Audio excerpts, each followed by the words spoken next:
This video is sponsored by True Gold Republic, the precious metals experts. Talk to one of their experts today about diversifying your portfolio to help assure your future financial security. Find their contact information in the description below and pinned in our first comment.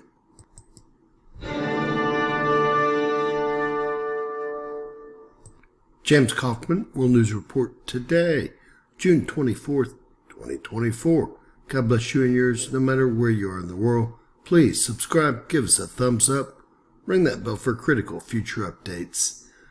Ladies and gentlemen, we've had two sizable earthquakes. The first one we're going to talk about is a 6.3 magnitude earthquake just northeast of Vanuatu. This came in at only a 4 on the DYFI. Not a lot of folks in the area. A 5 on the shake map.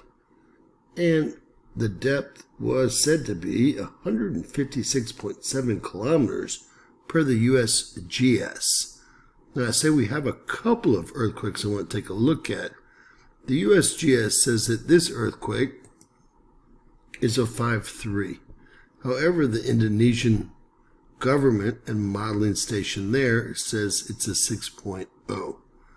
We're going to put that up as an honorable mention and take a quick look at it as we go. But the main earthquake we're going to look at is this magnitude 6.3, which is really part of Zealandia, the continent rising out of the sea. That is correct. What is Zealandia? Well, some say it's the 8th continent. It surrounds New Zealand and New Caledonia and Fiji and Tonga, and actually works its way all the way over to Vanuatu.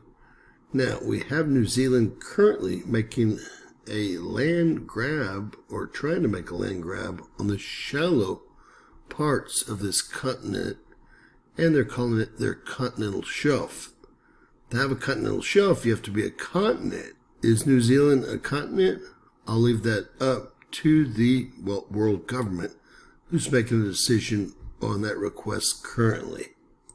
Headed over to volcanosandearthquakes.com. We see this comes in as a 6.3 magnitude earthquake, and the main source here is the USGS.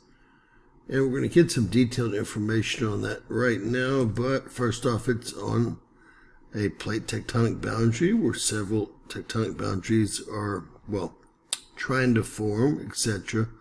Also, it's right between an awakening volcano and one volcano in full eruption here.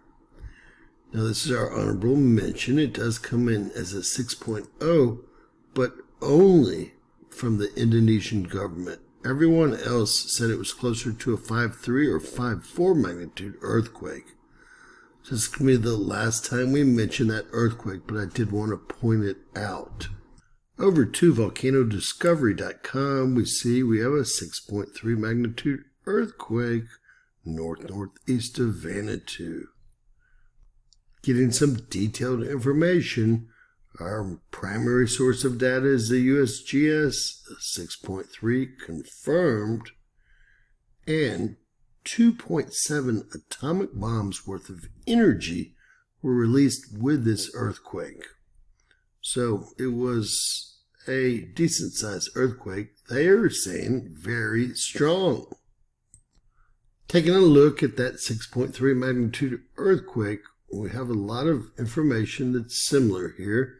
The USGS came in at 6.3, the Europeans at 6.3, both at 157 kilometers. The Indonesian government came in at 6.3 at 151 kilometers of depth.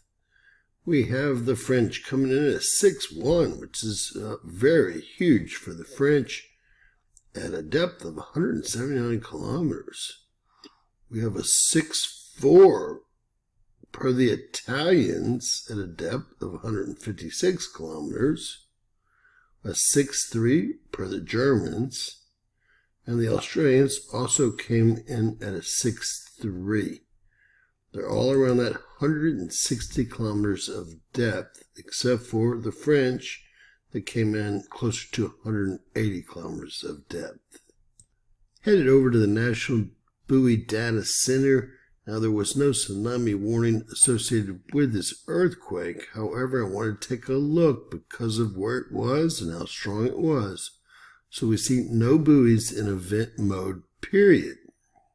So, in summary, a 6.3 magnitude earthquake at about 160 kilometers of depth on plate tectonic boundaries, really associated with Zealandia, the continent rising out of the sea, with two volcanoes, well, one on either side of it. With that said, God bless you and yours. Please share, subscribe, and always remember, anything's possible in Bizarro World.